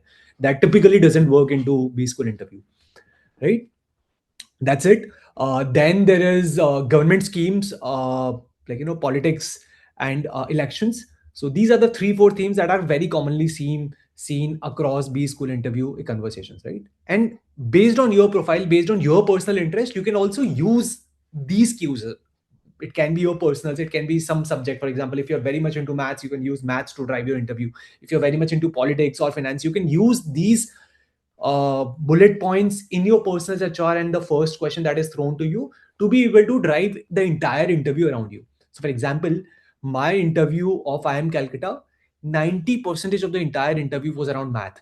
And the whole point was the first question that was thrown to me and the second question that was thrown to me about me, and then why do I want to go and do an MBA? Both the answers very strongly laid around the maths aspect of it, right? So right from my, like, percentile of quant to taking a lot of electives of maths into my IIT undergrad, and then I mentor a lot of students. I've been teaching at time, part time for quant, etc., etc. Right. So I've used all of it right from my dining table conversation. My father is a chartered accountant from maths, etc. So I've used all of that to frame my answers around why math is more of a hobby to me, and then I've also used that to frame my why MBA. So hence the and like, luckily one of the panelists in the interview was like a DU math PhD guy. So my entire interview revolved around maths, where they asked me about my matrices, integration, differentiation, calculus, right? Some geometrical question, 3D question, etc., etc. We even talked about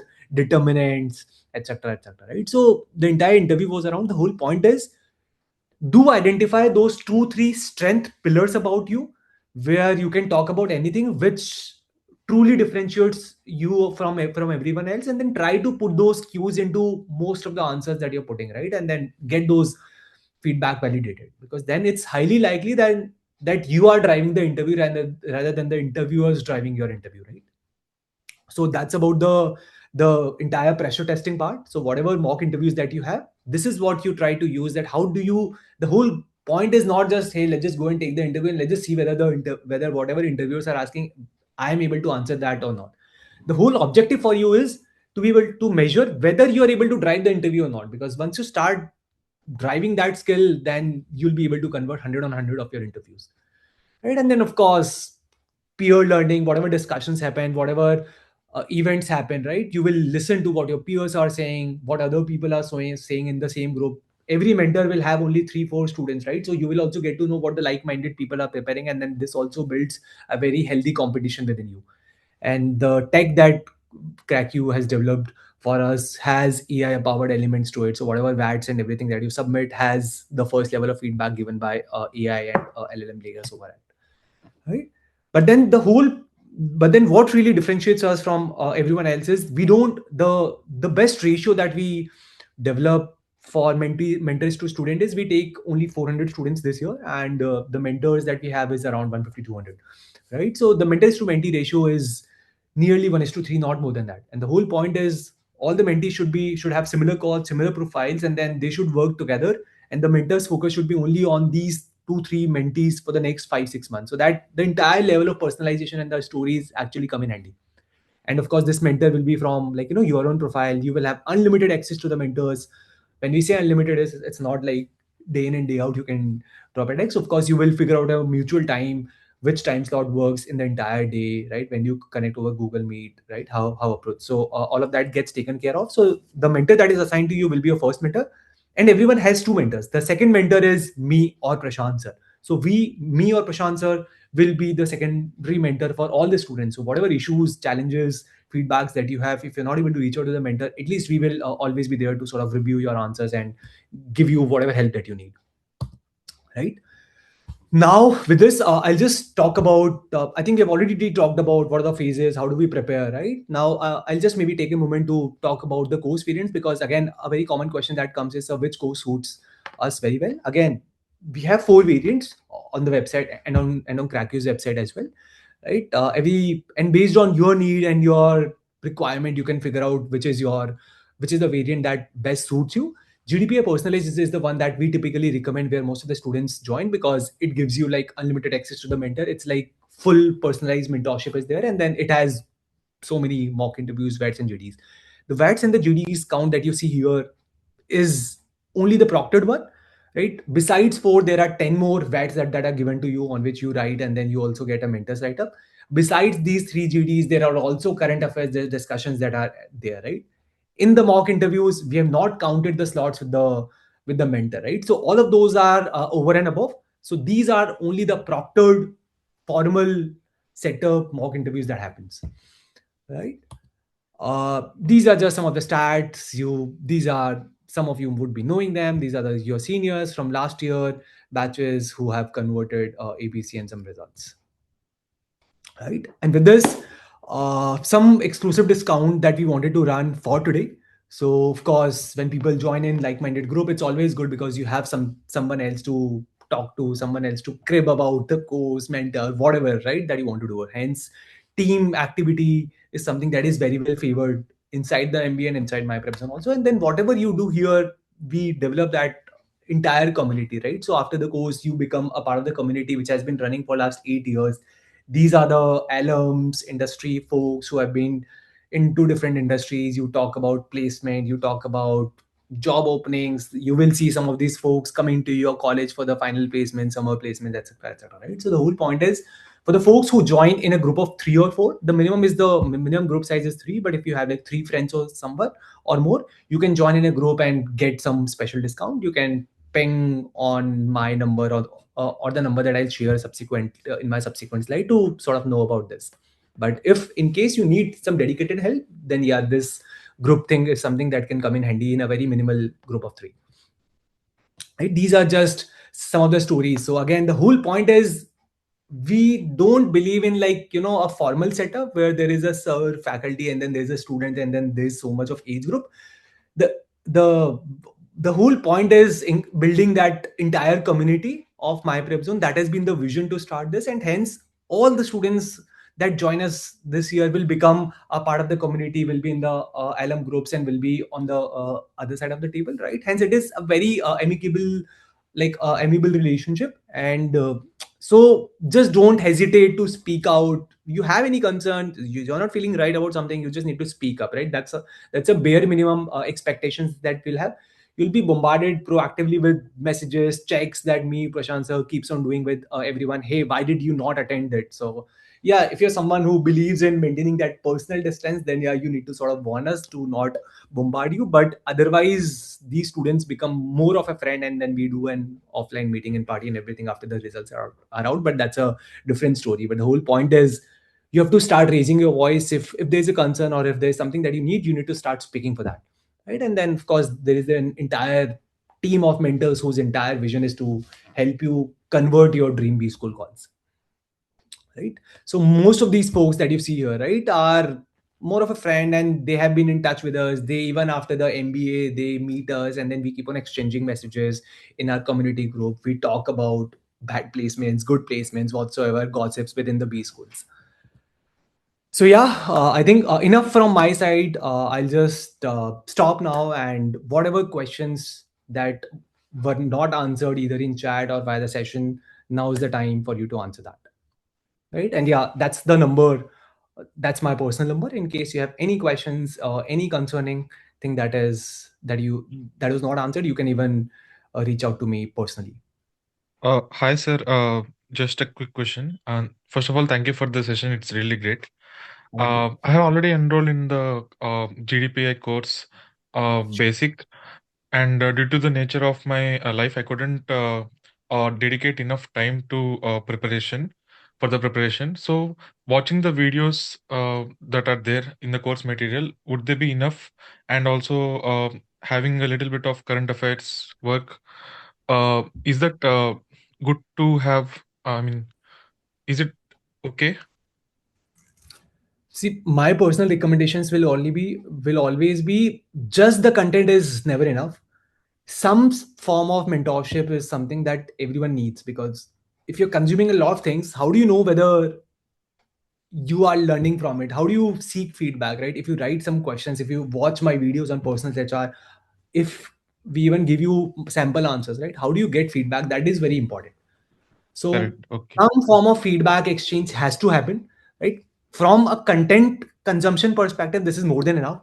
You don't need to be distracted between 2, 3, 4 different sources. If you just do this, that is more than enough. My bet is, if you even do like 80% of it, you are through it, right? And then, but you have to keep on consistently getting feedback, especially on your personal HR answers, right? That is non-negotiable, and that you will have to figure out. Okay, sir. Thank you. Yeah.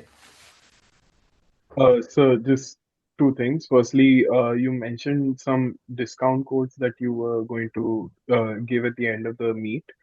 So, like, I wanted to ask about that.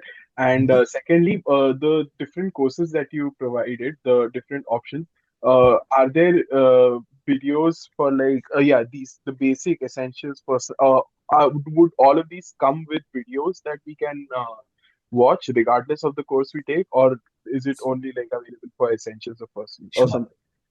So whatever we have shown here were only the differentiating factor. The table stakes in terms of material, transcript, videos, recordings is available in all the 4 variants. Right? I The only see. thing that changes is the number of mock interviews, the level of personalized mentorship. And about these limited Q&As, essentials, the essentials course, limited Q&As, is it like essentially Q&As we can ask, is that limited? Or is it the limited amount of questions in a question bank that you might be able to get? Like, Sure. So limited Q&A basically means that you can ask questions, mentor will be there to respond you. But in personalized or versus personalized or convert guarantee, the difference is in personalized, the mentors will help you rephrase the answers themselves. There'll be unlimited connects with the mentors, right? There's no limitation in terms of the access to the mentors. They will go rephrase the answers, write it, give you cues that, hey, based on your story, this is the answer that basically fits in there. Versus in GDPR Essential, you will have a personal mentor map to them. But then whenever you have doubt, you can start reaching out to the mentor and mentor will start responding to you. It won't be like, proactive and like, full-fledged availability to hear your answers, stories, figure that out, go and write the answers for you. That wouldn't happen in GDPR Essentials, which will happen in GDPR Personalized and Convert Guarantee. One last question. Yeah. Sorry, one last question. You mentioned something about the GK, like you prepared for like some sort of general knowledge, a topic that you would give, and then every evening at 9 p.m. So, which of these courses would we need to take at minimum in order to access that, or is it available for all of these courses? It is available for GDPR Essentials, available for Personalized, available for Convert Guarantee. GDPR Basic is basically you get access to the portal, which has all the material, right? Anything that is happening live, that is happening in the form of discussion, anything that is happening one-on-one is not available in Basic. I see. Essential, Personalized, Convert Guarantees, you have access to the group as well. So whatever discussions, live sessions happen, you will be a part of it. The only thing that changes is the level of mentorship and the number of mock interviews. Understood. So, like, if we get essentials, then we can get the daily GK preparation That sort. is correct. That is correct. Understood. Thank you. Sir, what is placement bootcamp, sir? Good question. So placement bootcamp is once you're done with the GDPI, problem never stops, right? Life keeps on moving. So the next thing that you'll be that you will start rushing towards is, hey, I have 1 month to join a B school, right? And then once you join a B school, life is different, so to say, right? Where you have to prepare your master CV, your one pager CV, and within 3-4 months of your B school journey, you will have your summer placements. And the first 3-4 months go into knowing about each other, networking, creating your CV, going back to your colleges, managers for the proofs, everything, right? And then you have to attend a lot of placement workshops, you have to participate in case competition, you have to perform good in academics. There's like so much that you'll have to do in the first 3-4 months. And the first 4-5-6 months is like the most overwhelming part of the MBA journey. If you sail through that, then the next 1.5 years is like pretty smooth after you are done with the summer placement. So to help you navigate those 4-5-6 months is where this placement bootcamp come into the picture.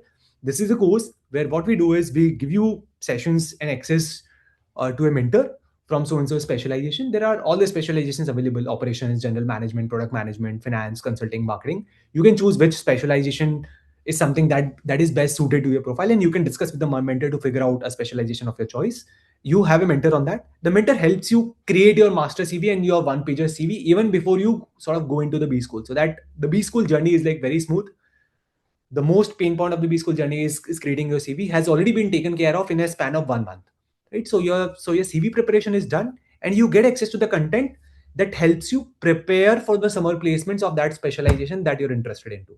Because an MBA will no B school will give you content to prepare about. You'll have to rely on your seniors and Google material, and maybe some material will be given to you. You'll have to understand yourself. Your B school curriculum wouldn't help you prepare for, say, product management or consulting. That you have to do on your own.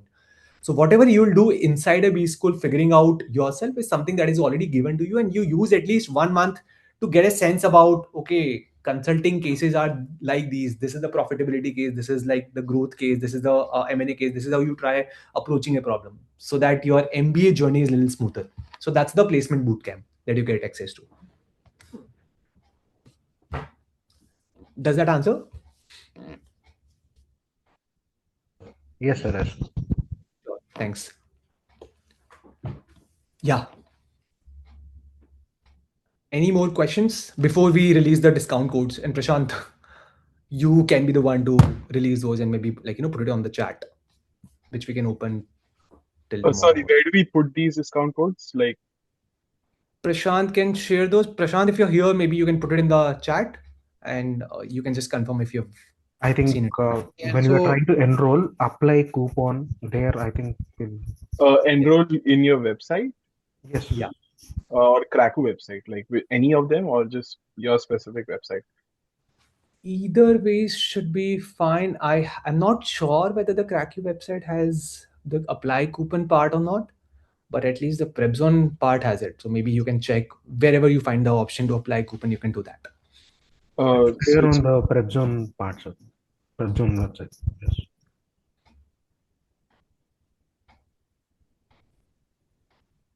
Sure. For the code, you Maybe can directly reach out to the number that I'm giving. So that will be better. sure. so like if we reach out to the number, you'll individually be giving us the discount code. Yes. Yes. We can do Okay. Can you like where in the message board is the number there? There. that. Yeah. This is also the number that you can see here. Sir, is it okay if we can enroll in weeks time? Because Yeah. Whenever you are ready, right? We've talked about all the aspects, right? So you can decide what suits you, when you want to use your time. So yeah. And at least even if you take time, my strong recommendation will be start writing about yourself. Write those 4, 5, 6 pager about yourself so that you have something. Also, for the people who are not sure that they need to prepare with us, so they can pay some token amount, right? So they can reach out to us, they can pay some token amount and they start preparing, and rest amount they can pay later also. So that we are giving is just for now. So if you enroll in next 2 to 3 hours, that you can do, because the main problem we are seeing here is if you are getting any of the black key call or you have already have a SPJMR call, then we don't have time, right? So once you start, you get the access and you start writing those answers, or even your mentor will be assigned by tomorrow or maybe today also. So we don't want to waste any time because we are also in pressure. We don't know when interviews are going to start. Suddenly, your mailbox will receive mail from like either Lucknow or Ahmedabad, Bangalore. Your congratulations, you're shortlisted. And believe me or not, for 3 days you will be just in a other zone. You're not going to prepare anything. So if you're not sure, if you don't have money for now, just pay some amount, get it started, and rest amount you can pay in 7 days or 8 days, wherever you want.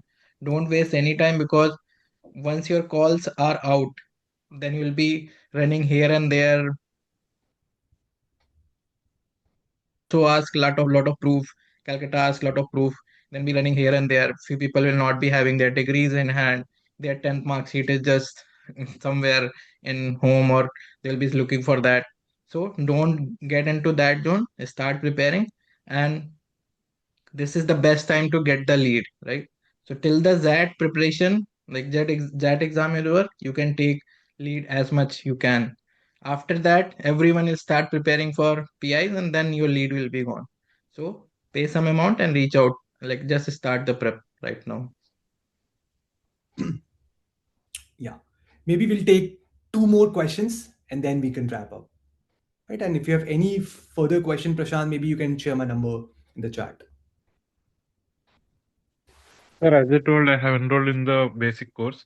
Now Yeah, later, if I have changed my mind, can I pay the rest balance and upgrade to the personalized or convert guarantee? you can do that. Okay, okay.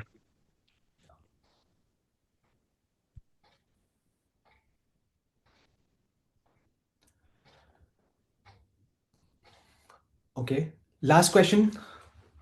Anyone has any concerns, not just about course, but in terms of your preparation, profile, whatever that is concerning you? The whole point was to at least get you started, especially the folks who haven't started the preparation. There are thousands of students who would have already started the preparation. So the point was to give you something so that if you go back and you have something to start working on from tomorrow onwards. Sir, how ideally if how long ago should we have started this preparation?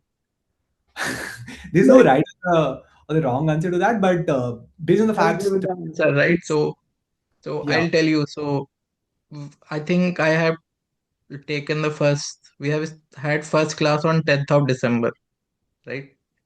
So maybe people will not agree to my analysis, but people enrolling in December, right, or had some like even a 1% of preparation in the December of their PI prep or VAT prep, their probability of clearing the VAT or PI increases rather than people starting in the January. So people who are delaying their PI prep, they know their CAT percentile. their probability is reducing every day. So if you don't want to reduce that, at least start with your prep now. And after 1st of Jan, that day, that date of enrolling in PI prep is gone, right? But I'm not saying people are not will not be able to do this. The main thing will be the effort is going to increase every day. So now suppose you need to prepare 3 to 4 hours on the weekends now, that will increase to 5 to 6 hours after 5th of Jan. If someone enrolls on 15th of Jan, it will be reaching to 10 hours. And some people come at on 31st of Jan also. Sir, my interview is on 7th of Feb. What shall I do? Then I'll always say, start preparing 14 hours a day. So if you want to get into that zone, then you keep on waiting. Yeah. So just to maybe summarize this, right, and to answer to your question, so typically people start by second week of December. All the good students who are expecting a call, very sure, even before the answer key is out, people start their preparation, right? So first or second week is when is the earliest people start their preparation, right? But on an average, people start their preparation as soon as the response sheet is out. Sorry, not the response sheet, but some sense of like percentile is out. So last week is when the most of the students, good students, would have started their preparation. And what Prashant is saying, that is very practical, right? The later you join, the more is your backlog, and you'll have to put in more hours to sort of cover that. And of course, time is the money here, so it's all a game of time. As someone who also asked, right, it's not practical for you to go and cover everything. So the more time you have in hand, the better is your chances of covering everything, the more is your chances of sort of converting an interview. So yeah, that's the only analogy here. Hi, sir. I have basically two doubts, one fear and one doubt. So the fear is like, let's say in the interview, like, I'm expecting calls from black IIMs, and other people might have scored more percentile and all. So I have scored 98.86. So I have the fear that, let's say they ask, why should I select you? There are people with more percentile than you, and I don't really have any extracurricular activities. I'll take that answer. So I know a person who got rejected from Ahmedabad and Calcutta at 100 percentile, and same year my mentee is converting just at the cutoff percentile. So they never judge you on the basis of your CAT percentile, right? And I already told you, suppose you are sitting in Ahmedabad interview, they are going to give you only the 25% weightage of your CAT. Other things are your 50% is just those 15 to 20 minutes of your interview hall performance plus your AWT of 15 to 20 minutes. That's it. And I Okay. don't think they have access to your CAT percentile also, right? So don't worry about that. You're never going to be judged on that. So just focus on your pre-I prep. You can convert every call in hand, whichever call you are going to get, you will be able to convert everything. So don't worry about your percentile now. But Okay, sir. having said that, I think this question is still legit, Prashant, which is asking that this is like a very common question, right? Hey, why should I select you over anyone else whom I've just interviewed? So the person that has just come before you had like 99.99 percentile, IIT Bombay grad, 999 acads, of course, a better profile like you. So why should I select you over anyone else? So that question is still valid, and the answer to that question lies in your personal preparation that you've done, right? So the answer that you write in your strengths, these are the three strengths of mine, right? This is what uniquely differentiates me from anyone else. It's a polite or it's a stressed form of asking the same question, hey, why should I select you over anyone else, right? Where you just say that, sir, while I understand the other person might have gotten a better percentile than me, but from where I'm coming to become a better manager or to become a good leader of tomorrow, quantitative aspect is what the percentiles test on, and that is not the only quality that is needed, right? You also need to have a good decision making. You also have to be aware about all the 360 dimensions to be able to make a better decision, and I feel that I'm fairly good in that, right? So while my percentile could be low, but I'm fairly confident in these 3 4 5 aspects, and then you talk about the pointers that you're very well comfortable with, and that's how you start getting those brownie points and drive the entire interview. Okay, sir. Thank you. And one more thing is like, I have heard that most of the people go to the MBA to get a placed, right? To get a good placement. So I'm actually going. I'm planning to do my MBA to get into entrepreneurship and start my own business, right? Should I say this to the panel or should I say like Sure, I can answer yeah. that. Mukesh, Mukesh, so you have the right person to answer this. So we have a Tanu with us. Yeah. So she is the best person to answer. So luckily you got her today. So she was with BCG, one of the top consulting firms in India, and now I think she started something of her own. So she is the right person to tell you the answer of this. Yeah, thank you. I was smiling because not many people, take that route. People always have answers ready for, what is my dream B school or dream placements, rather dream company. But not many think about doing something of their own.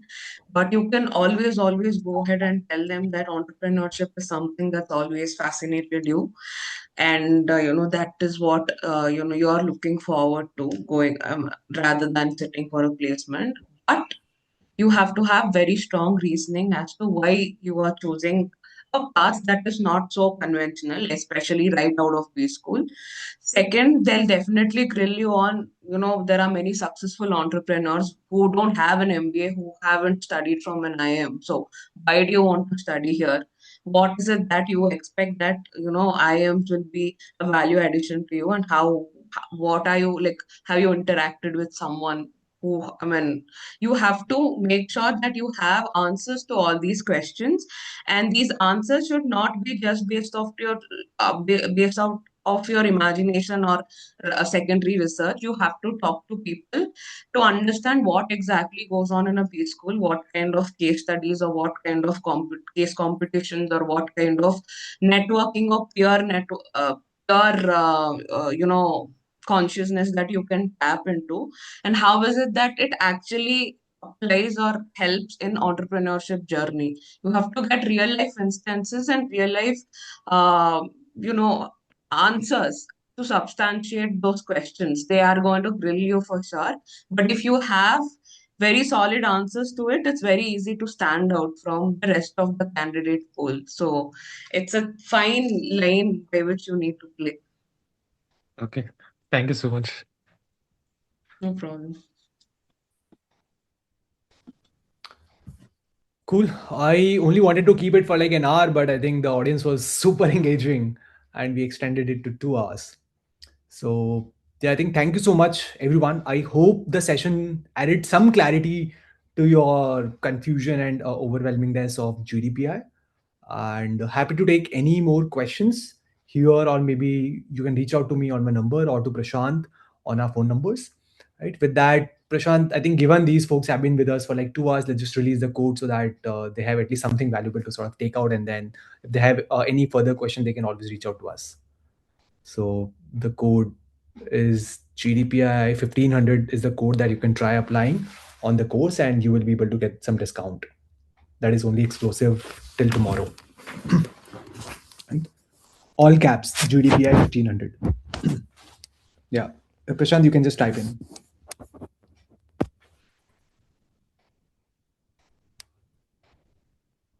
Cool. Okay. I assume that there are no more questions. Thank you, everyone, for joining.